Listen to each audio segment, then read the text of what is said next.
लोकसभा चुनाव में बीजेपी ने मोदी के सहारे जो जीत हासिल की, उसकी उसने सपने में भी कल्पना नहीं की थी। पार्टी को उम्मीद थी कि आगे भी ये मैजिक जारी रहेगा। बीजेपी हर चुनाव में भारी जीत हासिल करेगी, लेकिन एक के बाद एक उपचुनाव नतीजों ने बीजेपी के लिए मुश्किलें खड़ी कर दी। उत्तराखंड, बिहार के बाद यूपी में भी उपचुनाव नतीजों ने पार्टी को तगड़ा झटका दिया है। यूपी में बीजेपी की बड़ी जीत में मोदी के साथ साथ अमित शाह भी जीत के हीरो रहे, लेकिन उनका ये करिश्मा उपचुनाव में नहीं चला। चुनाव प्रचार की बागडोर इस बार योगी आदित्यनाथ के हाथों में थी। उन्होंने जमकर मेहनत भी की। विरोधियों के निशाने पर रहने के बावजूद योगी ने लगातार विवादित बयान जारी रखे, लेकिन उनकी कोशिशें नाकाम साबित हुईं और पार्टी ने उनके जरिए प्रदेश में जीत की जो उम्मीद लगाई थी, उससे उन्हें मायूसी ही हाथ लगी। पिता पुत्र की जोड़ी ने किया कमाल, सत्ताधारी दल ने की जबरदस्त वापसी। लोकसभा चुनाव में कांग्रेस के साथ साथ समाजवादी पार्टी की भी बुरी हार हुई थी, लेकिन उपचुनाव में सत्ताधारी दल ने जबरदस्त वापसी की है। मुलायम और अखिलेश के पिता पुत्र की जोड़ी का प्रदेश की जनता ने बखूबी साथ दिया है। पार्टी कार्यकर्ताओं में जो आत्मविश्वास खोता दिख रहा था, वो इस जीत से वापस आता दिख रहा है। कांग्रेस के चेहरे पर आई मुस्कान। राजस्थान, गुजरात में पार्टी ने की वापसी। लोकसभा चुनाव के बाद कांग्रेस के चेहरे से जो खुशी काफुर हो चली थी, उपचुनाव नतीजों ने वो मुस्कान वापस लौटा दी है। गुजरात में पार्टी ने बीजेपी को जहां सीधी टक्कर दी, वहीं राजस्थान में जबरदस्त वापसी करते हुए मुख्यमंत्री वसुंधरा राजे के लिए मुश्किलें बढ़ा दी हैं। विरोधियों को हमला करने का मिला मौका। विधानसभा चुनाव में बीजेपी के लिए चुनौती। लोकसभा चुनाव नतीजों के बाद जिन विरोधियों को कुछ कहते नहीं बन रहा था, बीजेपी की इस हार के बाद उन्हें हमला करने का बड़ा मौका मिल गया है। हमेशा मौके की तलाश में रहने वाले अब बीजेपी के साथ साथ मोदी सरकार पर भी सवाल खड़े कर रहे हैं। अगले महीने हरियाणा और महाराष्ट्र में विधानसभा चुनाव होने हैं। बीजेपी हो या कांग्रेस, हर पार्टी यहां सत्ता हासिल करना चाहती है, लेकिन उपचुनाव में आए नतीजों ने बीजेपी के लिए नई चुनौतियां खड़ी कर दी हैं, साथ ही कई सवाल भी छोड़ दिए हैं। क्या फीका पड़ा मोदी का जादू? विधानसभा चुनाव में दिखेगा नतीजों का असर? क्या वापसी करने में कामयाब होगी BJP? Bureau report, GI news.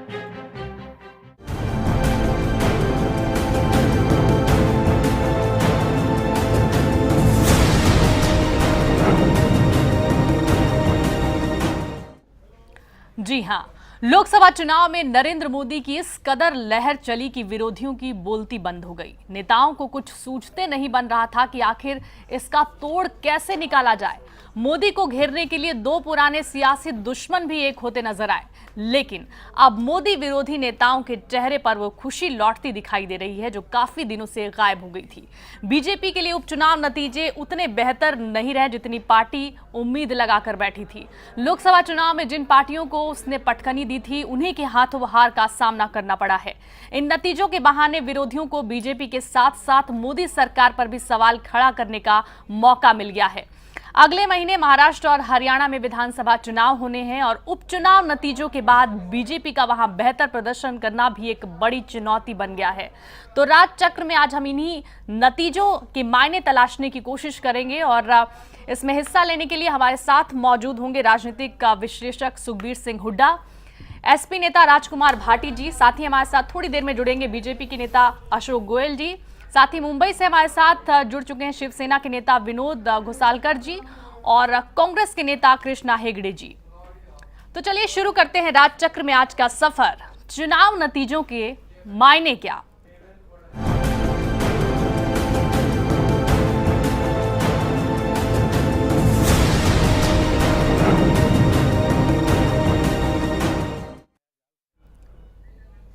और हमारे प्रधान संपादक SN विनोद जी भी इस चर्चा में बस थोड़ी देर बाद ही जुड़ जाएंगे और इस चर्चा को आगे बढ़ाएंगे, लेकिन उससे पहले आपको एक रिपोर्ट दिखा देते हैं। उपचुनाव नतीजे बीजेपी के लिए किस तरीके से काफी चौंकाने वाले रहे हैं।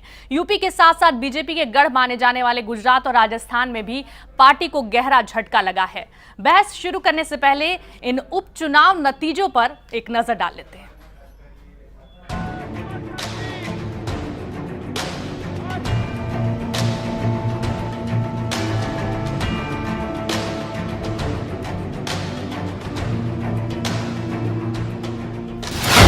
उपचुनाव में बीजेपी को लगा झटका।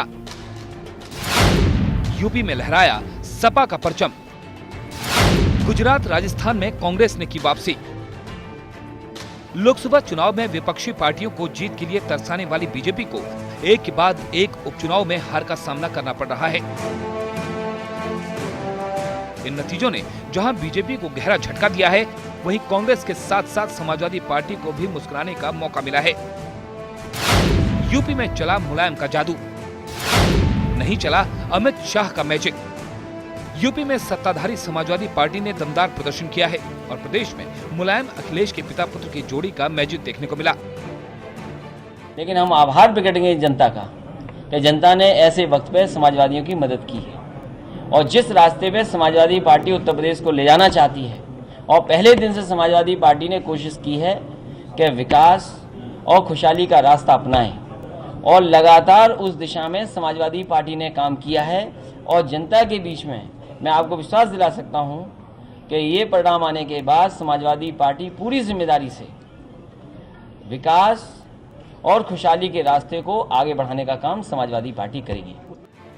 एसपी ने 11 विधानसभा सीटों में से 8 पर जीत दर्ज की। प्रदेश की बल्हा, रोहनिया, बिजनौर, हमीरपुर, सिराथू, ठाकुरद्वारा, चरखारी और निघासन सीटों पर एसपी ने कब्जा किया, जबकि बीजेपी को केवल 3 सीटों पर जीत के साथ संतोष करना पड़ा है। ये सीटें हैं नोएडा, सहारनपुर नगर और लखनऊ पूर्व। गुजरात में कांग्रेस ने दी टक्कर, टूटा बीजेपी का क्लीन स्वीप का सपना। बीजेपी के गढ़ माने जाने वाले गुजरात में कांग्रेस ने कड़ी टक्कर दी है। यहां क्लीन स्वीप का सपना देख रही बीजेपी को तगड़ा झटका लगा है। प्रदेश की 9 विधानसभा सीटों में से 6 पर बीजेपी और 3 पर कांग्रेस ने जीत दर्ज की है। राजस्थान में कांग्रेस की वापसी, फीकी पड़ी महारानी की चमक। राजस्थान में भी महारानी वसुंधरा राजे का जादू फीका पड़ता दिख रहा है। कांग्रेस ने यहां जबरदस्त वापसी करते हुए 4 में से 3 सीटों पर जीत दर्ज की है। कांग्रेस ने सूरजगढ़, नसीराबाद और वैर सीट छीन ली है, जबकि बीजेपी ने कोटा दक्षिण सीट बरकरार रखी है। बंगाल में बीजेपी के अच्छे दिन, पार्टी ने प्रदेश में खोला खाता। दूसरे राज्यों में भले ही बीजेपी का उम्मीद के मुताबिक बेहतर प्रदर्शन न रहा हो, लेकिन पश्चिम बंगाल में जरूर पार्टी के अच्छे दिन आते दिख रहे हैं। प्रदेश में खाता खोलते हुए बसीरहाट दक्षिण सीट पर बीजेपी के समीक भट्टाचार्य ने तृणमूल कांग्रेस के दीपेंद्र विश्वास को हराया है। प्रदेश में खाता खोलते हुए बसीरहाट दक्षिण सीट पर बीजेपी के समीक भट्टाचार्य ने तृणमूल कांग्रेस के दीपेंद्र विश्वास को हराया है, जबकि चौरंगी सीट पर तृणमूल कांग्रेस की नैना बंदोपाध्याय ने जीत दर्ज की है। दूसरे राज्यों की बात की जाए तो आंध्र प्रदेश में नंदीगामा सीट से टीडीपी की सौम्या ने जीत हासिल की है। त्रिपुरा के मानू में सीपीएम के प्रभात चौधरी ने कांग्रेस के मेलाफ्रू मोग को हराया है। सिक्किम में रांगांग यांगांग विधानसभा सीट से निर्दलीय आरएन चामलिंग ने एसडीएफ की कुमारी मंगार को हराने में कामयाबी पाई है। 13 सितंबर को बड़ोदरा, मैनपुरी और मेडक में हुए लोकसभा की 3 सीटों के लिए उपचुनाव में प्रदेश के सत्ताधारी दलों ने कामयाबी हासिल की है। यूपी के मैनपुरी लोकसभा सीट से एसपी के तेज प्रताप सिंह ने चुनाव जीता है। तेज प्रताप सपा सुप्रीमो मुलायम सिंह यादव के बड़े भाई के पोते हैं। पीएम नरेंद्र मोदी की छोड़ी गई वडोदरा सीट पर बीजेपी की रंजना बेन भट्ट ने कांग्रेस के नरेश रावत को हराया। वहीं तेलंगाना की मेडक सीट पर टीआरएस के प्रभाकर रेड्डी ने जीत हासिल की। उपचुनाव नतीजों ने बीजेपी नेताओं के माथों पर चिंता की लकीरें जरूर खींच दी हैं। अगले महीने महाराष्ट्र और हरियाणा में होने वाले उपचुनाव में पार्टी के लिए नई चुनौतियां खड़ी कर दी हैं। अब देखना होगा कि बीजेपी इन चुनौतियों का किस तरह सामना करने में कामयाब होती है।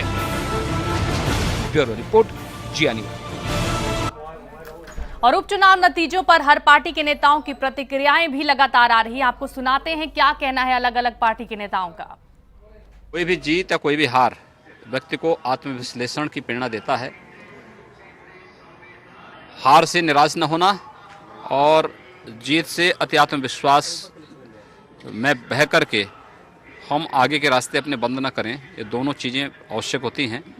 और यूपी के जो परिणाम आए हैं मैंने अभी देखे नहीं, क्योंकि मैं सुबह से ही यहाँ पे कार्यक्रमों में व्यस्त हूँ, लेकिन मैं उसको देखूंगा और बातचीत करूंगा। हिंदुत्व के मुद्दे पर भी और विकास के मुद्दे पर भी, हिंदुत्व के मुद्दे पर भी और विकास के मुद्दे पर भी हम चुनाव में अपनी बातें कही थी।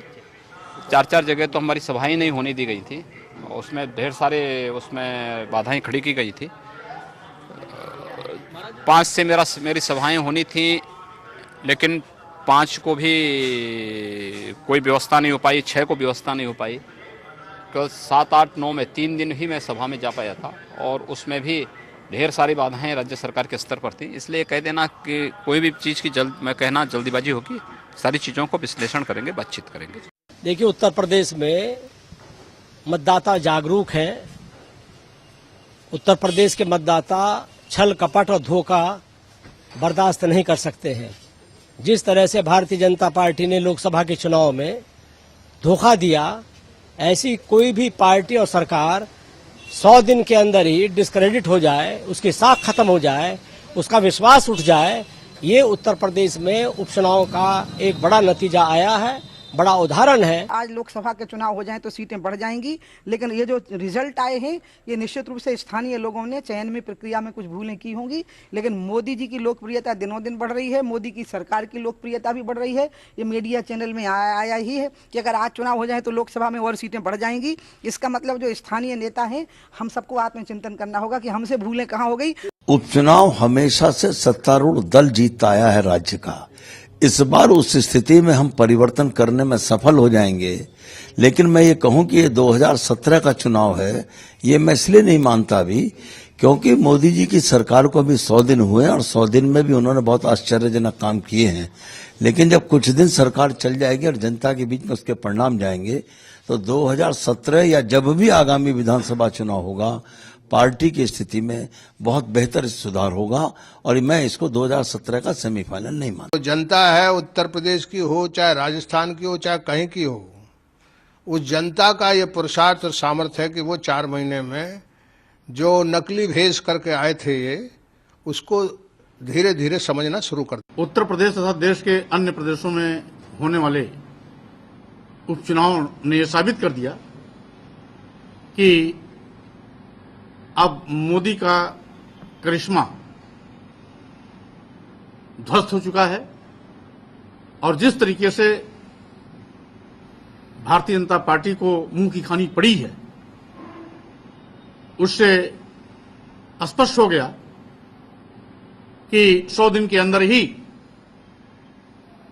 मोदी हवा हवाई हो।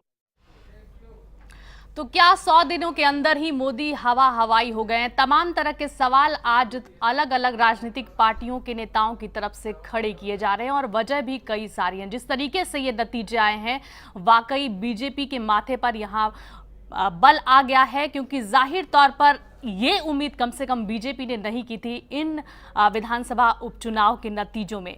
सबसे पहले हम अशोक जी के पास ही चलना चाहेंगे। अशोक जी हमारे साथ जुड़ गए हैं, बीजेपी के नेता। अशोक जी, क्या कहेंगे आप? क्या नरेंद्र मोदी का जो मैजिक है वो अब नहीं चल रहा है? आखिर क्या कुछ वजह देंगे? उत्तर प्रदेश में जो 11 सीटें पहले आपकी थी उसमें से महज 3 सीटों पर आपने कब्जा जमाया और जिन मुद्दों के साथ आप इस बार चुनाव में उतरे थे, लव जिहाद को मुद्दा बनाया था आपने, विकास के मुद्दे को कहीं किनारे रख दिया था आपने, उत्तर प्रदेश की जनता ने सिरे से इसे नकार दिया है। देखिए, पहली बात तो मैं ये कहना चाहूंगा, उपचुनावों को राष्ट्रीय परिप्रेक्ष्य में देखा जाना बिल्कुल गलत है। मोदी जी के प्रति जनता में, जैसा कि अभी आप सुन रहे थे, पूरी तरीके से जन समर्थन बढ़ रहा है। मोदी जी ने अपने 100 दिन के कार्यकाल में जो कुछ भी देश में आम आदमी के लिए, देश की सर्व वर्ग की भलाई के लिए और विदेशों में भारत की छवि को कहीं आगे लेकर जाने में जो सफलता प्राप्त की है, उसकी जितनी प्रशंसा की जाए कम है और भारत के लोगों का मनोबल बढ़ा है। तो लोगों को क्यों समझ में नहीं आया? मैं आ रहा हूं उसी मुद्दे पर। समझ में क्यों नहीं आया? मैं आ रहा हूं उसी मुद्दे पर। एक मिनट, 100 दिनों की बात आप कह रहे हैं। 100 दिनों के लिए सबसे पहले नरेंद्र मोदी ने यही कहा था कि जब हमारी सरकार बनेगी 100 दिनों में सबसे पहले महंगाई को कम करेंगे। टमाटर की कीमत आज भी कम नहीं हुई, आज भी लोग महंगे टमाटर खरीद रहे हैं। क्या लग नहीं रहा है कि महंगाई का जो वादा जिससे सबसे ज्यादा त्रस्त थी देश की जनता, उस वादे पर आप खरे नहीं उतरे हैं? कल एक जो है आंकड़े आए थे, उसमें ये बताया गया था कि महंगाई की दर, थोक मूल्यों की दर में गिरावट आई है, 3.5% तक वो आए हैं और विकास दर में बढ़ोतरी हुई है। ये जो टमाटर की बात आप कहते हैं, कहीं स्थानीय मुद्दे, कहीं ढुलाई का मुद्दा, कोई इस तरह का मुद्दा, उसको भी रोकने का पूरा प्रयास हुआ है। कोई भी ऐसा अवसर एक नहीं है जहां सरकार को कहीं जागने की जरूरत थी और सरकार जो है नींद में सोई रही। पहली बार लगता है कि देश में प्रधानमंत्री नाम की कोई संस्था है, प्रधानमंत्री काम कर रहे हैं। अगर आपदा आई है तो इस देश के अंदर एक रिकॉर्ड कायम हुआ है कि किस तरीके से 3-4 दिन के अंदर 2.5 लाख लोगों को वहाँ से आपदा से निकाला गया, हर प्रकार की सहायता पहुँचाई गई। मोदी जी ने वास्तव में इस देश की जनता के दिलों को जीता है। अब उपचुनावों पर मैं आता हूँ। उपचुनावों के जो परिणाम हैं वो निश्चित रूप से उत्तर प्रदेश की जहाँ तक बात आप कर रहे हैं, हमारी आशा के अनुरूप नहीं आए, ये बात बिल्कुल सही है।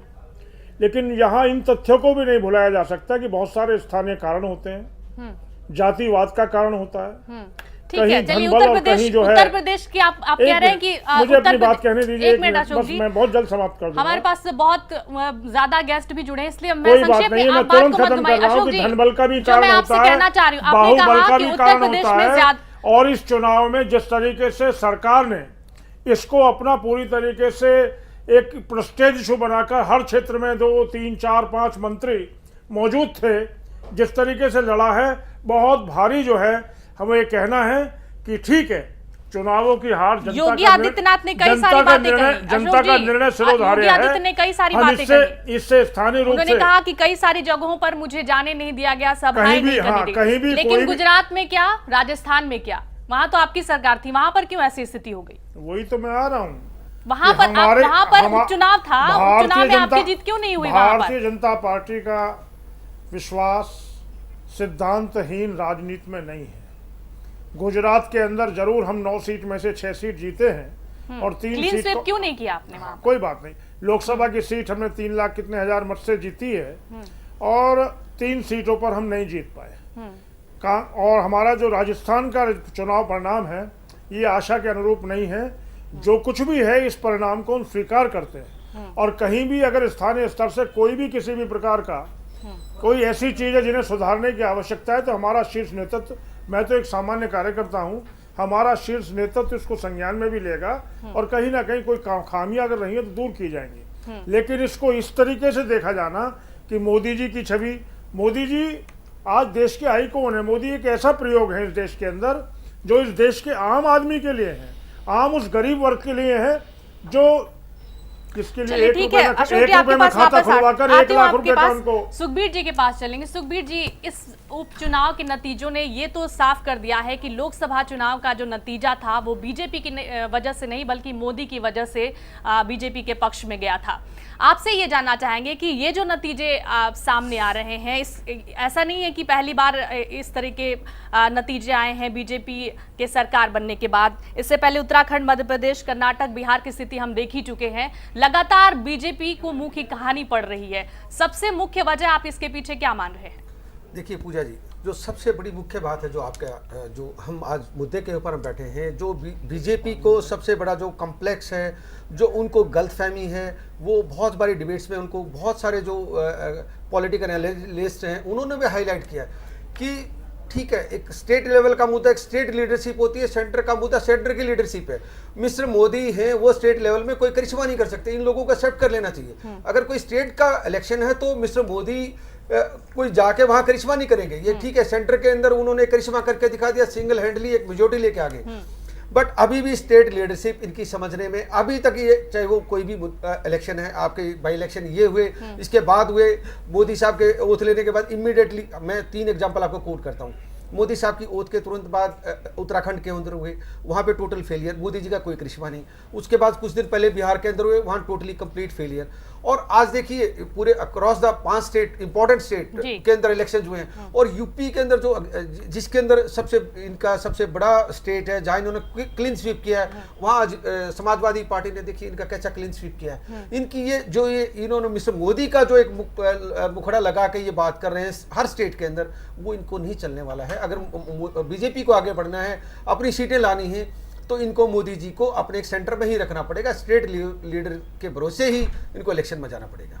बिल्कुल। चलिए चलेंगे इस समय राजकुमार भाटी जी के पास और उनको धन्यवाद भी यहाँ पर देंगे। जिस तरीके से उत्तर प्रदेश में समाजवादी पार्टी का प्रदर्शन रहा है, आपको बहुत बहुत मुबारक हो इसके लिए। लेकिन क्या कुछ लग रहा है आपको, क्या जो बीजेपी का एक भय था, नरेंद्र मोदी का जो भय था, जिसकी बात आप लोग बार बार कह रहे थे कि यहाँ पर विकास की बातें की जा रही हैं लेकिन वैसा कुछ होगा नहीं, सांप्रदायिक मुद्दे को भुनाया गया, इन उपचुनाव के दौरान लव जिहाद का मुद्दा एक बड़ा मुद्दा बना, लेकिन इसका मतलब ये बिल्कुल नहीं माना जाएगा राजकुमार जी कि उत्तर प्रदेश सरकार की जो नाकामी रही, जिस तरीके से पिछले दिनों उत्तर प्रदेश की कानून व्यवस्था की स्थिति रही, वो मुद्दा जो है अब लोगों के जहन में नहीं रहेगा।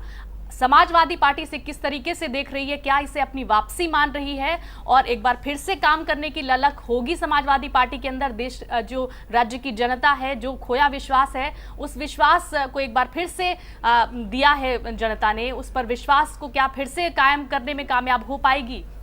देखिए, हम खुद नहीं चाहते कि जनता कानून व्यवस्था के मुद्दे को भूले, जनता विकास के मुद्दे को भूले। हम चाहते हैं राजनीति राजनीतिक मुद्दों पर होनी चाहिए, विकास के मुद्दे पर होनी चाहिए। समाजवादी पार्टी के पास एक पूरा विकास का खाका है। उत्तर प्रदेश में समाजवादी पार्टी ने 2012 के चुनाव में एक घोषणा पत्र जारी किया था। उस घोषणा पत्र में कुछ वादे किए गए थे। समाजवादी पार्टी की सरकार उन वादों को पूरा करने के प्रति समर्पित है और हम चाहते हैं कि भारतीय जनता पार्टी जहां हमसे कमी हो वो बात उठाए, वो आवाज उठाए, इसे ही राजनीति कहते हैं। लेकिन दुर्भाग्य की बात यह है कि भारतीय जनता पार्टी नारा तो विकास का देती है, नारा तो अच्छे दिन लाने का देती है, लेकिन जब चुनाव आते हैं तो वो योगी आदित्यनाथ और साक्षी महाराज जैसे लोगों को आगे कर देती है जो अच्छी भाषा नहीं बोलते, जो देश के विकास की या उत्तर प्रदेश के विकास की भाषा नहीं बोलते, कानून व्यवस्था पे वो कोई सवाल नहीं उठाते। वो सवाल लाते हैं लव जिहाद कहीं से खोज करके लाते हैं, पता नहीं इनकी कौन सी रिसर्च है। एक जिम्मेदार सांसद जो जनता ने चुनकर जिन्हें संसद के अंदर भेजा है, वो एक पर्चा जारी करते हैं, मीडिया को एक पर्चा देते हैं जिसमें शादी करने के रेट तय किए हुए हैं कि अरब देशों से पैसा आ रहा है, पता नहीं किस किस से पैसा आ रहा है, उसमें वेबसाइट के एड्रेस देते हैं, उसमें बताते हैं ब्राह्मण लड़की से शादी करने के इतने रुपए मिलेंगे, राजपूत लड़की से शादी करने के इतने रुपए मिलेंगे। और उन्हीं के गृह मंत्री, भारतीय जनता पार्टी की सरकार के एक जिम्मेदार नेता गृह मंत्री राजनाथ सिंह जी, जब मीडिया उनसे पूछता है तो वो कहते हैं लव जिहाद जैसे किसी शब्द से मेरा कोई परिचय नहीं है, मुझे नहीं पता है लव जिहाद क्या है। अब मैं सवाल ये करना चाहता हूं भारतीय जनता पार्टी के मित्रों से कि या तो आपके गृह मंत्री बिल्कुल अयोग्य हैं और अक्षम हैं, जिन्हें यही नहीं पता कि इस देश में क्या हो रहा है, और या आपके 2 MP झूठ बोल रहे हैं। आपके सांसद साजिश कर रहे हैं, षड्यंत्र कर रहे हैं, इस देश में दंगे फैलाने की साजिश कर रहे हैं, अफवाह उड़ा रहे हैं। आप पहले इसकी जांच कराएं अपनी एजेंसी से, आपकी केंद्र में सरकार है। अशोक जी जवाब दीजिए, कौन सा पक्ष इसमें सही बोल रहा है, कौन सा पक्ष झूठ बोल रहा है? हिंदुत्व के मुद्दे के नाम पर जिस तरीके से उत्तर प्रदेश में तथाकथित अपने आप को सेकुलर कहने वाले राजनीतिज्ञ जो है, वो केवल और केवल उनके पास एक मुद्दा है कि भारतीय जनता पार्टी का हवा कैसे अल्पसंख्यक समाज में बैठाया जाए और कैसे अपनी गोटी फिट की जाए। अगर हम कहीं न्याय की बात करते हैं, अगर हम कहीं किसी प्रकार की बलात्कार की घटना है उसके विरोध की बात करते हैं, हम यदि किसी प्रकार से किसी बच्चे को बहलाकर फुसलाकर गलत तरीके से उसका कई धर्म परिवर्तन कराए जाने की बात करते हैं तो उसको गलत तरीके से प्रस्तुत किया जाता है। हमारा ये मानना है कि भारतीय जनता पार्टी केवल और केवल कोशिश की। योगी आदित्यनाथ ने जिस तरीके से कोर्ट के ऑर्डर के बाद भी अपनी बयानबाजी जारी रखी, आपने बहुत कुछ समझाने की कोशिश की, जनता को क्यों समझ में नहीं आया? ये तो मेरा सवाल है आपसे, जनता क्यों नहीं समझ पाई? अगर आप सही चीज जनता को समझा रहे थे, उत्तर प्रदेश की जनता ने आपकी बातों को क्यों नहीं समझा? मैं इसके बारे में पहले भी कह चुका हूँ और फिर दोबारा भी बताऊंगा जी। योगी आदित्यनाथ जी एक जिम्मेवार व्यक्ति हैं, सांसद हैं, गोरखपुर से लंबे समय से सांसद हैं और एक अपना महत्वपूर्ण स्थान रखते हैं। उन्होंने क्या कहा है पूरी तरह मैंने नहीं सुना है, मैं उसके बारे में कोई टिप्पणी करने के लिए अधिकृत नहीं, लेकिन इतनी बात मैं जरूर मानता हूं कि वो राष्ट्रवादी हैं। जो कुछ कहा है राष्ट्र के हित के सोच में ही कहा होगा। चलिए, इस देश को मजबूत भारत बनाने की दिशा में ही कहा। मुंबई का रुख करेंगे, हमारे साथ 2 खास मेहमान वहां से भी जुड़े हुए हैं। शिवसेना से विनोद जी हमारे साथ जुड़े हैं। विनोद जी से मेरा सवाल है, विनोद जी जिस तरीके से उत्तर प्रदेश के नतीजे आए हैं, वो नतीजे साफ साफ ये बता रहे हैं कि सिर्फ हिंदुत्व की छवि के बदौलत, हिंदुत्व के मुद्दे के बदौलत चुनाव नहीं जीता जा सकता। उत्तर प्रदेश की जनता ने आज ये क्लियर किया है और ये मुंबई में जो चुनाव होने वाले हैं वहां के लिए भी ये सीख है। ये नहीं, जो लोकसभा में महाराष्ट्र का जो प्रदर्शन हुआ वो बहुत अच्छी तरह से शिवसेना भाजपा के लोकसभा के उम्मीदवार चुन के आए। खाली कांग्रेस के 2 और एनसीपी के 4 आ गया है। और अभी महाराष्ट्र का चुनाव है और महाराष्ट्र के चुनाव में ये जो नतीजे आए हैं ये हमारे दोनों पार्टी के लिए महाराष्ट्र के हम चुनाव करने वाले लोगों के लिए चिंताजनक है। ये तो बात जरूर हम मानते हैं, लेकिन इसका मतलब ये नहीं कि मोदी साहब के 100 दिन और कांग्रेस के 15 साल के कारभारों का कंपेयर किया जा सकता, ये मैं मानता नहीं हूं। ये लोकशाही प्रगल्भ है, इसमें तो लोगों ने एक लोकशाही का मैं प्रदर्शन देखता हूं कि ये लोकशाही देश की प्रगल्भ है और लोग बहुत होशियार है, वो बराबर अपने चुनाव में अपना काम करती है। सारे पार्टियों ने ये ध्यान में रखना चाहिए कि लोग बहुत होशियार है, लोगों को बार बार कोई फंसा नहीं सकता है, लोग बराबर अपना नतीजा करते हैं। ये चुनाव में मेरे सामने बात दिख रही है। चलिए कृष्णा जी से भी लेते हैं, कांग्रेस के नेता हमारे साथ मुंबई से जुड़े हुए हैं। कृष्णा जी, आप क्या कहेंगे? कांग्रेस के लिए यहाँ पर अच्छा प्रदर्शन एक तरीके से माना जाएगा। हालांकि उत्तर प्रदेश की अगर बात करें तो उत्तर प्रदेश में कांग्रेस की स्थिति बेहद खराब नजर आ रही है और लगातार आप वहां पर लोगों में विश्वास नहीं बना पा रहे हैं।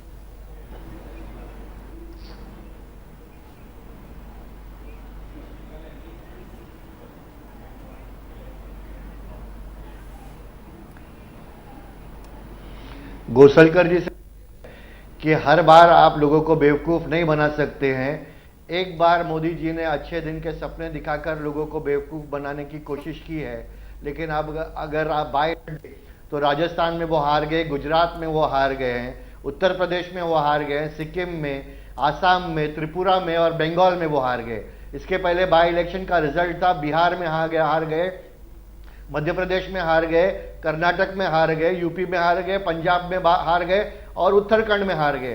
तो पूरे देश में जिधर बाई इलेक्शन हुआ है हर जगह में ये 100 दिन में इलेक्शन हार चुके हैं और देश का सेंटिमेंट यही कहता है कि एक बार मोदी जी ने अच्छे दिन के सपने दिखाने का उन्होंने जो बेवकूफ़ बनाया है, उसके बाद अभी लोग बेवकूफ़ बनने वाले नहीं हैं। दूसरी बात मैं बताना चाहता हूं कि महाराष्ट्र जो है 15 साल से राष्ट्रवादी कांग्रेस के साथ है और यहाँ पर जो काम हमने किया है, मुंबई में हो या पूरे महाराष्ट्र में हो, राजीव गांधी जीवनदायी योजना हो, महिलाओं के लिए जो रोजगार योजना हो, किसानों के लिए जो राहत दी गई, सब्सिडी दी गई, बिजली में सब्सिडी दी गई और महाराष्ट्र का जो जनता है वो जानता है कि जो अभी बेवकूफ़ बनाया है मोदी जी ने, फिर से बेवकूफ़ नहीं बनना है। आपने देखा 100 दिनों में जो बीजेपी के नेता अशोक जी गोयल ने कहा कि हमको लगा है कि प्रधानमंत्री की कुर्सी एक पोजीशन लगा है प्रधानमंत्री का। मैं पूछना चाहता हूं गोयल जी को कि 100 दिन में कितने दिन आपके प्रधानमंत्री हमारे देश में रहे? कभी अभी अमेरिका जा रहे हैं, उसके पहले जापान गए थे, उसके पहले चीन गए थे, उसके पहले दूसरे कहां पर गए थे? कितने दिन हमारे देश में रहे? विनोद जी से इसका जवाब लेंगे। विनोद जी, लगता है कि प्रधानमंत्री कृष्णा जी जो सवाल खड़े कर रहे हैं, सवाल मैं भी आपसे यहाँ पर पूछना चाहूंगी जी। हमने देखा है, विनोद जी एक सवाल मेरा भी आपसे ये है, मैं कंप्लीट करता हूँ। हमने देखा है कि 100 दिन में रेलगाड़ी का भाव बढ़ गया है, मालगाड़ी का भाव बढ़ गया है, डीजल का भाव 4 बार बढ़ गया है, सब्जी तरकारी का भाव बढ़ गया है। तो लोग फिर से बेवकूफ बनने वाले नहीं है, ये मैं बताना चाहता हूँ। जी विनोद जी, तमाम बातें कृष्णा जी ने यहाँ पर कही हैं कि लोगों को यहाँ पर सिर्फ भाषणबाजी के जरिए बेवकूफ बनाने की कोशिश की गई है। तमाम जो जनहितकारी योजनाएं थी उन योजनाओं को धीरे धीरे करके बंद किया जा रहा है, जिसकी वजह से इसका खामियाजा बीजेपी को भुगतना पड़ा। लेकिन शिवसेना की अगर बात करें, शिवसेना की तरफ से भी बार बार ये सवाल उठाया जा रहा है। अभी महाराष्ट्र में आपका और बीजेपी का गठबंधन कितनी सीटों पर होगा ये क्लियर नहीं हुआ है, लेकिन उसके पहले जिस तरीके की तल्खी आप दोनों पार्टियों में नजर आ रही है, जिस तरीके से आपका शीर्ष नेतृत्व बार बार ये कह रहा है कि मोदी मैजिक कुछ है ही नहीं, तो आप कैसे अब इस बात को जायज ठहराएंगे कि नरेंद्र मोदी अभी भी एग्जिस्ट कर रहे हैं? किस तरीके से इस बात को कहेंगे अब आप जनता से? नहीं, मेरे दोस्त कृष्णा जी हेगड़े ने जो कहा है, लेकिन उसने ये कहा नहीं कि महाराष्ट्र के 18 मंत्रियों के ऊपर भ्रष्टाचार के आरोप है। आदर्श घोटाले में उनका मुख्यमंत्री पृथ्वीराज चौहान को कोर्ट में जाना पड़ा और उसको उनके ही पार्टी ने उनके पद से निकाल दिया। अजीत पवार का 70,000 कोटी का सिंचन घोटाला है।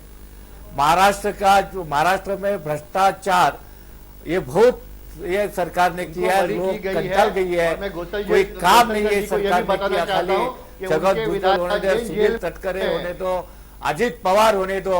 और इसलिए मुझे पूरा विश्वास है कि अगर अच्छी बात उसने की है तो हम ना नहीं बोलते, लेकिन कांग्रेस ने महाराष्ट्र को आज 7 नंबर पे लाया। कांग्रेस पहला महाराष्ट्र 1 नंबर पे था, इंडस्ट्री में 1 नंबर था, खेती में 1 नंबर में था। आज किसान लोग आत्महत्या कर रहे हैं। सर आप कांग्रेस की बात मत करिए ना, आज का जो मुद्दा है उस पर बात करिए ना विनोद सर आप आज के मुद्दे पे बात करिए। आज का हमारा मुद्दा ये है कि इन चुनाव नतीजों के क्या मायने हैं जिस पर हम चर्चा कर रहे हैं। बीजेपी का जो प्रदर्शन लगातार गिरता जा रहा है उसके पीछे क्या वजह आप मान रहे हैं? क्या मोदी का मैजिक अब नहीं चल रहा है, जिसको बार बार आप भी नकार रहे हैं कि कोई मोदी का मैजिक नहीं है? मैडम आपको मैं ये कहना चाहता हूँ इसका मोदी के मैजिक से मैं बताऊंगा इसको, मोदी के मैजिक से कोई लेना देना नहीं है। उपचुनाव का आया है वो जरूर हमारे लिए चिंताजनक बात है कि हम महाराष्ट्र के पार्टियां हम लोग चुनाव के सामने जा रहे हैं, ये हमको पता है। लेकिन इसका ये मतलब नहीं है कि ऊपर चुनाव आया तो सब जो नरेंद्र मोदी का विश्वासार्हता कम हुई, ये तो हम लोग मानते नहीं है। 15 साल कांग्रेस केंद्र में है, महाराष्ट्र में है, तो उसकी विश्वासार्हता उसने गंवाई है। अभी आपका कहना है कि उनकी महाराष्ट्र विधानसभा चुनाव पर इसका असर नहीं पड़ेगा, काम का कारोबार का कंपेयर करके नहीं चलेगा। विनोद जी आपका ये मानना है कि विधानसभा चुनाव पर इसका असर नहीं पड़ेगा? एक मिनट सर, सवाल का जवाब दीजिए, क्या महाराष्ट्र के विधानसभा चुनाव पर इसका असर पड़ेगा या नहीं पड़ेगा? जी को बताना चाहता हूँ पड़ेगा ना, हम जरूर बोलते हैं ना, हम लोग महाराष्ट्र आज भी नंबर 1 पर है, सामने जा रहे हैं। और जो नतीजे आए हमारे 20,000 करोड़ के लिए ये नतीजे अच्छे नहीं है, लेकिन फिर भी मुझे विश्वास है कि महाराष्ट्र की जनता हमारे ऊपर विश्वास रख के हमको चुन के देने वाली है। लेकिन जो आप लोगों का आपसी झगड़ा ही नहीं निपट पा रहा है, आप लोग सीटों की शेयरिंग की तो बात छोड़िए, मुख्यमंत्री पद को लेकर यहाँ पर लड़ाई छिड़ी हुई है, कैसे आप लोग मैनेज करेंगे? और ऐसे में जबकि जनता के सामने इस समय जो स्थिति है, जनता ये नहीं समझ पा रही है कि वो क्या करे क्या नहीं करे, क्योंकि अभी जो रिजल्ट आया है उससे जनता के मिजाज को समझ पाना बेहद मुश्किल है कि वो कितना आपके पक्ष में होगी। हालांकि महाराष्ट्र का जो मुद्दा है वो अलग है, महाराष्ट्र में पिछले 15 साल से कांग्रेस एनसीपी गठबंधन की सरकार है। ऐसे में अब जो है वो किस तरीके से इस नतीजे को महाराष्ट्र की जनता लेगी, क्योंकि अभी तक जो स्थिति है आप दोनों पार्टियों ने क्लियर नहीं किया। इस पर भी हम आगे आएंगे, आपसे चर्चा करेंगे, लेकिन इस बीच एक और रिपोर्ट अपने दर्शकों को दिखा देते हैं कि बीजेपी को इन उपचुनाव में वो कामयाबी हासिल नहीं हो पाई है जिसकी वो कल्पना कर रहे थे। अगले महीने महाराष्ट्र के साथ हरियाणा में भी विधानसभा चुनाव होने हैं और पार्टी जी जान से सत्ता हासिल करने में जुट गई है, लेकिन इन नतीजों ने पार्टी के लिए नई चुनौतियां जरूर खड़ी कर दी है। क्या है वो चुनौतियां, इस रिपोर्ट में देखते हैं। उनको बोलो मैं अभी महाराष्ट्र में बीजेपी के लिए बड़ी चुनौती, चुनाव नतीजों ने खड़ी की मुश्किलें। अगले महीने हरियाणा और महाराष्ट्र में विधानसभा चुनाव होने हैं। हर पार्टी जी जान से चुनाव की तैयारियों में जुट गई है। महाराष्ट्र में कांग्रेस एनसीपी जहां फिर से सत्ता हासिल करने का सपना देख रही है, वहीं बीजेपी शिवसेना गठबंधन को भी पूरा भरोसा है कि इस बार प्रदेश की जनता उन्हें ही सत्ता सौंपेगी। प्रदेश में सीट बंटवारे और मुख्यमंत्री पद को लेकर बीजेपी और शिवसेना में खींचतान मची है, लेकिन 10 राज्यों से आए उपचुनाव नतीजों से बीजेपी में हलचल मचना लाजमी है। हालांकि पार्टी प्रवक्ता माधव भंडारी का कहना है कि नतीजों से महाराष्ट्र में कोई असर नहीं होगा और बीजेपी शिवसेना गठबंधन मजबूती से चुनाव में उतरेगी। भाजपा और शिवसेना ने साथ में चुनाव लड़ना चाहिए, ये तो पहले पिछले 30 सालों से चलती आई हुई बात है। इसमें कई चुनाव आए गए, उनके नतीजे आए गए, लेकिन इसमें कोई वास्तविकता में बदलाव नहीं हुआ। इन उपचुनावों के नतीजों के कारण ही भाजपा और सेना को एक साथ आना चाहिए, ऐसी कोई बात नहीं। भाजपा और सेना का गठबंधन जो है वो एक हिंदुत्व के मुद्दे के आधार पर 30 सालों से चलता आया हुआ गठबंधन। हरियाणा में भी बीजेपी की राह नहीं आसान, देश में अकेले दम पर चुनाव लड़ने की चुनौती। महाराष्ट्र के साथ साथ हरियाणा में भी बीजेपी को मजबूती के साथ चुनाव में उतरने की चुनौती है। लोकसभा चुनाव में उसकी सहयोगी रही हरियाणा जनहित कांग्रेस से उसका साथ छूट चुका है। ऐसे में केंद्र सरकार बनने के बाद पार्टी का उपचुनाव में जो प्रदर्शन रहा है, उसके बाद पार्टी का अकेले दम पर चुनाव में बेहतर प्रदर्शन करना एक बड़ी चुनौती है। ब्यूरो रिपोर्ट, जिया न्यूज। तो हरियाणा और महाराष्ट्र में विधानसभा चुनाव हैं, जिसको लेकर बीजेपी के सामने कई सारी चुनौतियां हैं। हम सीधे चलेंगे अशोक जी के पास। अशोक जी, मेरा एक सवाल यहां पर आपसे कि जब लोकसभा चुनाव में बड़ी जीत हासिल हुई थी बीजेपी को, उस समय सारा जो जीत का सेहरा था वो मत्थे मढ़ दिया गया था। आपसे अमित शाह के मत्थे मढ़ा गया था। आपसे ये जानना चाहेंगे कि अब जो ये हार हुई है विधानसभा उपचुनाव में, इसका ठीकरा किसके मत्थे फोड़ा जाएगा? इस सवाल का जवाब दे दीजिए आप। देखिए, मैं जवाब पहले भी दे चुका हूं। उत्तर प्रदेश में भारतीय जनता पार्टी की भारी जीत लोकसभा चुनाव में हुई। उस समय केंद्र में सत्ता परिवर्तन के लिए सीधा सीधा एक निशाना जनता ने साधा। केंद्र की जिस कांग्रेसी सरकार से एक लंबे समय से भ्रष्टाचार से पीड़ित कई कई लाख करोड़ के घोटाले सामने आ रहे थे, मंत्री जेल में जा रहे थे, प्रधानमंत्री कहीं दिखते नहीं थे कि कोई कार्य कर पा रहे हैं, उन सारी परिस्थितियों को बदलने के लिए नरेंद्र मोदी जी के नेतृत्व में भारतीय जनता पार्टी ने शानदार प्रदर्शन किया। अमित शाह जी ने उत्तर प्रदेश के प्रभारी के नाते चुनाव को पूरी तरीके से अच्छे तरीके से संचालन किया और जीत मिली। तो श्रेय तो निश्चित रूप से मिलेगा ही, लेकिन अब हम ये जो चुनावी फैसले आए हैं, इसको बार बार मैं एक बात कह रहा हूं कि ये कहीं सत्ता परिवर्तन के लिए चुनाव नहीं हुआ। इसमें अगर हम 10 की 10 सीट पहले से पता 10 की 10 सीट हम जीत जाते तो भी कोई, फिर आप चुनाव में क्यों गए? नहीं, ऐसा नहीं है। चुनाव में जाना, हाँ, चुनाव में जाना राजनीतिक दल का धर्म है। चुनाव में अपनी बात कहना। तो आप पहले ये कहते ना कि हम जा रहे हैं चुनाव में, लेकिन हम हार जाएंगे। पहले आप ये कहते हैं कि ये सीधे सीधे किसी सत्ता परिवर्तन के चुनाव नहीं थे, ये उपचुनाव थे और रिक्त स्थान की पूर्ति थी। जो स्थान सांसद चुने जाने की वजह से रिक्त हुए, उनकी पूर्ति हुई। उसमें कहीं ना कहीं स्थानीय लेवल पर मैंने बताया कि धनबल, बाहुबल और जातिवाद तीनों के असर में कुछ चुनाव हमारी भारतीय जनता पार्टी के आशा के अनुरूप उत्तर प्रदेश में नहीं आए हैं। तो उनका मंथन करेंगे, विचार मंथन के बाद में। आपके पार्टी अध्यक्ष अपने पहले इम्तिहान में फेल हुए हैं, ये बात भी आप मानेंगे? जब जीत का सेहरा आपने उनके सर बांधा है तो इस बात को भी मानिए, पहले इम्तिहान में ही फेल हो गए हैं वो। देखिए, फिर वही बात है। बात को अगर हम तथ्यों के आधार पर कहें तो अच्छा है।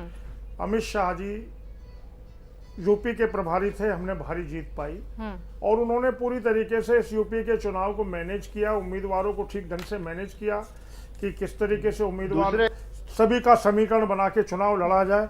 और एक कार्य की सफलता मिली और एक उस उद्देश्य के प्रति मिली कि देश की जनता देश में परिवर्तन चाहती थी। अभी ये जो चुनाव थे, उपचुनाव थे, इससे समाजवादी पार्टी की वर्तमान सरकार की स्थिति पर कोई फर्क पड़ने वाला नहीं था। सरकार पूर्ण बहुमत में है, जब भी थी और आगे भी है। जी, राजकुमार जी कुछ कहना चाहते हैं, बोलिए राजकुमार जी। नहीं, ये भारतीय जनता पार्टी की विशेषता है कि समय के अनुसार अपनी वाणी बदल लेते हैं। अभी रिजल्ट आने से एक दिन पहले, कल तक भारतीय जनता पार्टी के नेता कह रहे थे और वरिष्ठ नेता कह रहे थे, जो बहुत जिम्मेदार है, जिन्हें जिम्मेदारी दी गई थी उत्तर प्रदेश में चुनाव लड़वाने की, कि अगर 6 सीट भी भारतीय जनता पार्टी की आ जाती हैं तो उत्तर प्रदेश सरकार की उल्टी गिनती शुरू हो जाएगी और 2015 में ही विधानसभा के चुनाव हो जाएंगे। आज ये कह रहे हैं कि इन चुनाव परिणामों से कोई असर ही नहीं पड़ने वाला था समाजवादी पार्टी की सरकार पे। दूसरे जो गोयल जी बार बार इंगित कर रहे हैं कि धन बल, बाहुबल, सत्ता बल, मुझे बड़े एक शर्म की बात है कि भारतीय जनता पार्टी जनता के फैसले को भी सिर पे लेने को तैयार नहीं है। हम लोकसभा चुनाव में हारे, हमने कहा कि हमें जनमत का हम सम्मान करते हैं, जनता हमारे अंदर कोई कमी रही होगी, हमारी कार्यशैली में जो कमी रही है हम उसे दूर करेंगे। हम उत्तर प्रदेश में पूरी तरह विकास के लिए कृत संकल्प हैं। हम चाहते हैं भारतीय जनता पार्टी विकास के मुद्दे पे, भाईचारे के मुद्दे पे, प्रदेश के उस पर राजनीति करें, लेकिन भारतीय जनता पार्टी जबरदस्ती उसे सांप्रदायिकता पे खींच के ले जाती है। कहीं जरा सा मुद्दा मिल जाए, कहीं 2 साइकिल भिड़ गई, भारतीय जनता पार्टी के लोग झंडा लेकर निकल पड़ते हैं, हिंदू की साइकिल से मुसलमान की साइकिल भिड़ गई।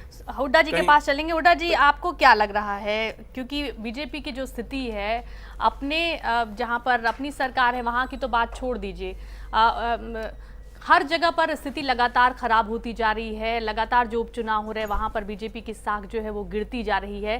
क्या मान रहे हैं आप, क्या बीजेपी इस वक्त अति आत्मविश्वास में आ गई है, क्या अति उत्साह में है बीजेपी और मेहनत नहीं हो रही है जमीनी स्तर पर? वजह आप क्या मान रहे हैं? देखिए, बिल्कुल, ये पूजा जी, ये इस बात से मोर लेस सब लोग एग्री हैं कि एक बीजेपी का जो पीरियड था, जो इनकी जो क्लियर 100% जो मेजोरिटी आई है, उससे इनके वर्कर्स का, इनके लीडर्स का, सेंट्रल लीडरशिप का, स्टेट लीडरशिप का एक कॉन्फिडेंस था, वो कॉन्फिडेंस ओवर कॉन्फिडेंस में चेंज हो गया। एंड मोर और लेस ये मीडिया के अंदर ज्यादा चमकने लगे, ग्राउंड फील्ड से ये इन्होंने गैप मेंटेन कर लिया है।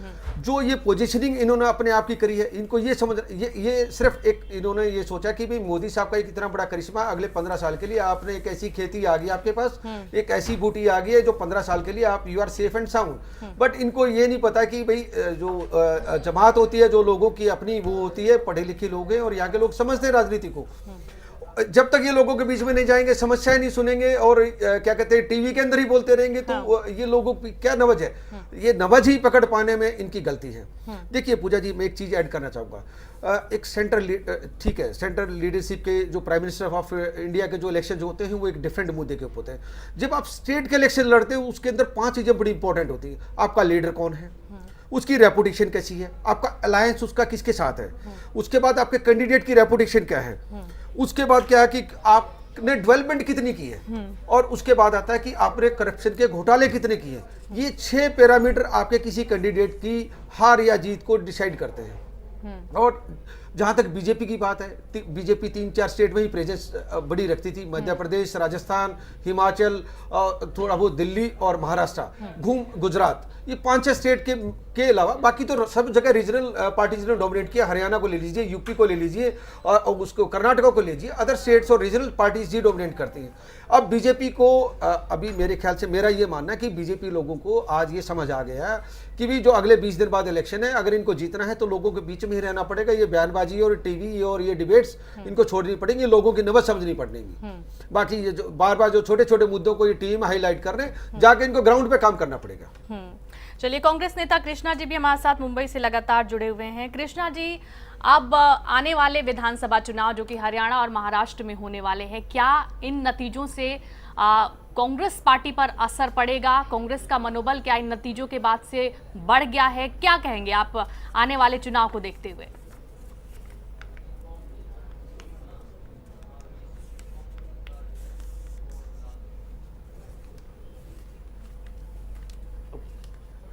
पूजा जी, मैं तो बहुत शॉक हो गया आज एक केंद्रीय मंत्री का जो स्टेटमेंट सुनकर कि ये जो हार बीजेपी की हुई है वो है क्योंकि रीजनल इश्यूज है। क्या महाराष्ट्र में और हरियाणा में रीजनल इश्यूज नहीं हैं? ये मैं वो मंत्री जी को पूछना चाहता हूं। मैं आपको ये भी बताना चाहता हूं कि शिवसेना बीजेपी के लोग इतने हड़बड़ा गए हैं कि एक हफ्ते में दूसरी बार अमित शाह शिवसेना प्रमुख उद्धव ठाकरे को मिलने कल जा रहे हैं। पैनिक बटन उनका प्रेस हो गया है और मुझे पूरी विश्वास है महाराष्ट्र की कि वो जो हुड्डा जी ने अभी कहा कि जो पैरामीटर्स उन्होंने एक कैंडिडेट के लिए चुना है, भ्रष्टाचार का हो, काम का हो, सेंट्रल गवर्नमेंट के पॉलिसीज के हो, स्टेट गवर्नमेंट का काम का हो, वो सब के आधार पर फिर से कांग्रेस, राष्ट्रवादी कांग्रेस का सरकार महाराष्ट्र में 4थी बार बनेगा। और मुझे ये कोई संकेत नहीं, मुझे कोई डाउट नहीं होगा कि अगर बहुत सारे शिवसेना बीजेपी के जो नेता हैं आज हवा में उड़ रहे हैं, चलिए उनका डिपॉजिट जब्त हो जाएगा। बिल्कुल, चलिए अशोक जी के पास चलेंगे। अशोक जी, इन नतीजों के बाद से अब क्या लग रहा है? महाराष्ट्र की अगर बात करें तो जो स्थिति अभी वहां पर बनी हुई है, अभी कुछ क्लियर नहीं हो पा रहा है, फिर अमित शाह जा रहे हैं वहां पर। सर, एक मेरा सवाल सुन लीजिए। क्या अब जो बीजेपी का जो हौसला जो बढ़ा हुआ था, एक आत्मविश्वास जो बढ़ा हुआ था, इन नतीजों के बाद से कुछ कमी आएगी क्या? क्योंकि बीजेपी एक तरीके से जिद पर अड़ी हुई थी, चाहे सीटों की बात करें, चाहे मुख्यमंत्री पद की बात करें, लगातार दावा बीजेपी की तरफ से भी ठोका जा रहा था अगर शिवसेना अपना दावा ठोक रही थी। तो क्या अब कुछ कमी आएगी बीजेपी की मांग को लेकर के? देखिए, ये प्रश्न जो है इसका उत्तर एक सामान्य कार्यकर्ता के नाते मैं देने की स्थिति में नहीं हूँ। मैं तो सिर्फ इतना कह सकता हूँ कि महाराष्ट्र और हरियाणा दोनों प्रदेशों में जो चुनाव होंगे वहाँ सत्ता परिवर्तन के लिए होंगे। ये उपचुनाव नहीं है कि 2 उपचुनाव या 6 उपचुनाव या 10 उपचुनाव हैं। वहाँ सीधे सीधे गवर्नमेंट किस दल की बने, जनता के सामने उन्हीं विचारों के साथ लोग जाएंगे। मैं महाराष्ट्र भी गया हूं पिछले दिनों और हरियाणा भी गया हूं पिछले दिनों, इन्हीं विधानसभा चुनावों के सिलसिले में व्यापारियों की बैठक लेने के लिए। मैंने व्यापारियों के अंदर जो महाराष्ट्र में जो वहाँ के सारे 6, 7, 8, 10, 15, 20 जिलों के लोग आए, उनकी बातें सुनी है। कहीं ना कहीं वहाँ शोषण है, कहीं ना कहीं वह भ्रष्टाचार से जो है पूरा महाराष्ट्र जो है, प्रदेश जो है वो ग्रसित है। बहुत सारी चीजें हैं वहाँ। हमने एक मांग की थी कि LBT हटाओ, वह एक लोकल बॉडी टैक्स लगा हुआ था, शायद वो मुझे पता लगा है कि कुछ दिन पहले महाराष्ट्र सरकार ने वापस ले लिया है। उसकी मांग हम वहाँ करके आए थे, 28 तारीख को गए थे पिछले महीने। तो मेरा ये मानना है कि महाराष्ट्र में हटाया गया, हाँ हटाया गया, मुझे मालूम है। महाराष्ट्र में और अपने हरियाणा में, इन दोनों में और इन चुनावों को एक करके देखना ठीक नहीं है। वहाँ भारतीय जनता पार्टी और अन्य दल भी, सभी दल सरकार बनाने की नीति लेकर जाएंगे और निश्चित रूप से सरकार बनाने के लिए चलिए हुड्डा सर से जाने थे। हुड्डा सर, अब क्या लग रहा है? सर, आपने मेरा जवाब नहीं दिया जो सवाल आपने कहा कि कार्यकर्ता होने के नाते मैं नहीं दे सकता। एक समीक्षक होने के नाते मैं हुड्डा जी से जरूर चाहूंगी कि वो इसका जवाब दे। हुड्डा सर, आपको क्या लग रहा है, क्या अब जो स्थिति है उसमें थोड़ा बदलाव आएगा? क्योंकि अभी तक शिवसेना हमेशा से बड़े भाई की भूमिका में रही है, जिसको इस बार बीजेपी मानने को तैयार नहीं थी और यहाँ पर बराबर की बात हो रही थी। मुख्यमंत्री पद को लेकर यहाँ पर एक तरीके से टकराव दोनों पार्टियों के अंदर देखा जा रहा था। तो क्या लग रहा है कि अब अमित शाह जाएंगे और इस पर कुछ फैसला होगा, कुछ नरमी से फैसला लेंगे क्या वो? देखिए पूजा जी, बिल्कुल आपने ठीक कहा कि एक party, BJP being a national party, being in power, और मोदी साहब के एक करिश्मे के बाद जो इनका कॉन्फिडेंस लेवल आया था वो नीचे आया है और इन इलेक्शन ने इनको अलर्ट कर दिया है। इसके बाद ये सजग हो गए हैं और सजग होने के बाद जो इनके अंदर अलर्टनेस आई है, उसके वो अलर्टनेस के साथ जो लोग बार बार कर रहे थे कि थोड़ा सा इनकी जो आवाज़ थी वो उनकी टोन चेंज हुई थी, थोड़ा सा एटीट्यूड आ गया था इन डिफरेंट वर्ड। अब मेरा अपना पर्सनल ये मानना है या लोगों का भी मानना है कि अब इनको सॉफ्ट होना पड़ेगा। उस हैंगओवर से, जो मोदी साहब का हैंगओवर है, उससे बाहर आना पड़ेगा इनको। जब तक ये ठीक है, ये बहुत अच्छा साइन है कि अमित शाह साहब जा रहे हैं, he is the party president, जाके वहाँ पे नेगोशिएट करेंगे और हरियाणा की भी आगे इनकी लिस्ट आने वाली हो रही है। कि जो हैंगओवर है उससे ये लगता है मुझे कि कल से ये बाहर निकलेंगे और कहीं न कहीं अगर इन्होंने अपनी साख बचानी है, जो मोदी साहब का नाम लेके निकले थे, अब क्योंकि देखिए सारा जो काम है, कोई जो भी इलेक्शन स्टेट में हारेंगे वो मोदी जी के ऊपर उंगली वाली है जी, ना कि कोई स्टेट लीडरशिप। स्टेट वाले तो ये करें जी मोदी साहब के नाम पे, मोदी हरियाणा या महाराष्ट्र है, अरे वोट मांगे जाएंगे मोदी साहब के पास नाम से। अब कल को स्टेट नहीं आती है, जीत पाते हैं, नहीं जीत पाते या क्लोज जाते हैं, तो कहेंगे साहब मोदी साहब का करिश्मा नहीं चला, उनको एक्सेप्ट करना पड़ेगा। गोयल साहब को भी मानना ही पड़ेगा कि भाई आज भी अगर यूपी के अंदर मांगे मोदी साहब के नाम से वोट मांगे, वोट मांगे जाएंगे कांग्रेस के कुशासन के खिलाफ, ठीक है सर, हो या हरियाणा। चलिए, तो चुनाव के दौरान पता चलेगा किन किन मुद्दों पर, क्योंकि अभी तो कई सारी बातें क्लियर ही नहीं कर पाए हैं तमाम पार्टियां। एक सवाल मैं राजकुमार भाटी जी से आखिरी सवाल लेना चाहूंगी। राजकुमार जी, जो तमाम राज्य स्तर पर अगर पार्टियों की बात करें तो जो एक खौफ का माहौल बना हुआ था, जैसे कि बिहार में अगर देखा जाए तो आरजेडी और जेडीयू जो कि पुराने दुश्मन रहे थे, वो एक बार फिर से एक तरीके से कहा जाए कि नरेंद्र मोदी के डर से ही वो एक हुए थे।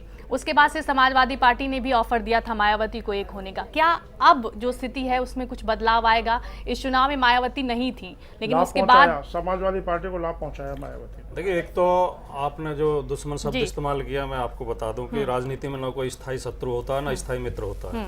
राजनीति विचारों के आधार पर चलती है, परिस्थितियों के अनुसार फैसले लेती है। दूसरे बात, समाजवादी पार्टी ने कोई ऑफर बस बहुजन समाज पार्टी के सामने नहीं रखी थी। समाजवादी पार्टी उत्तर प्रदेश में सांप्रदायिक ताकतों से लड़ने में अपने आप को सक्षम समझती है और मजबूती से लड़ी है, बुरे से बुरे समय में। आप में जो है एक जो खोया हुआ कॉन्फिडेंस था वो वापस आ गया। ये ऑफर किसी और नेता की तरफ से आई थी और हम लोगों ने, हमारे नेताजी ने ये कहा था, माननीय नेताजी मुलायम सिंह यादव जी ने, कि हम अगर आप दूसरे पक्ष को तैयार कर लें तो हम इसके लिए तैयार हैं। उस पे बहुजन समाज पार्टी के नेता मायावती जी ने स्पष्ट कह दिया था कि हमारा वोटर समाजवादी पार्टी का समर्थन नहीं करेगा और समाजवादी पार्टी को वोट नहीं देगा। तो गोयल जी ये गलतफहमी भी छोड़ दें कि उससे हमें लाभ मिला है, उसका वोट आपकी पार्टी को गया है। समाजवादी पार्टी जीती। हम मिलेंगे बाद में, स्टूडियो के बाद में बता दूंगा कैसे लाभ मिला। चर्चा को यहीं पर विराम देना होगा। संज्ञान में है, मेरे भी संज्ञान में है। चलिए सर, चर्चा को यहीं पर विराम देना होगा। आप सभी मेहमानों का बहुत बहुत शुक्रिया अदा करना चाहूंगी मैं इस कार्यक्रम में हिस्सा लेने के लिए। तो विधानसभा उपचुनाव के नतीजे सामने आ गए हैं। हालांकि इस नतीजे से बीजेपी खेमे में मायूसी की लहर यहां पर देखने को मिल रही है, लेकिन एक बड़ा सवाल कई मुंह बाय भी खड़ा है बीजेपी के लिए, खासतौर पर अगर बात करें। कई सारी चुनौतियां हैं क्योंकि आने वाले दिनों में अभी 1 महीने का वक्त भी नहीं रह गया जब हरियाणा और महाराष्ट्र में विधानसभा चुनाव होने हैं। उस चुनाव में किस तरीके से जाना है, जिस डेवलपमेंट की बात करके लोकसभा चुनाव में बीजेपी को जीत मिली थी, क्या उस मुद्दे को ही लेकर बीजेपी को आगे बढ़ना होगा? क्योंकि जिस तरीके से फिलहाल हिंदुत्व की बात यहां पर सामने आ गई थी, एक तरीके से विकास के मुद्दे को किनारे कर दिया गया था, उसका जवाब उत्तर प्रदेश की जनता ने दिया, जहां पर बीजेपी को खासी उम्मीदें थी कि एक बार फिर से उत्तर प्रदेश में बदलाव होगा, लेकिन यह एक्सपेरिमेंट काम नहीं आया। चलिए देखते हैं आने वाले दिनों में राजनीति किस करवट बैठती है और बीजेपी अपनी रणनीति में किस तरीके की बदलाव करती है। फिलहाल इस खास पेशकश में इतना ही, छोटा सा ब्रेक ले रहे हैं, आप कहीं जाइएगा नहीं, खबरों का सफर बना रहेगा।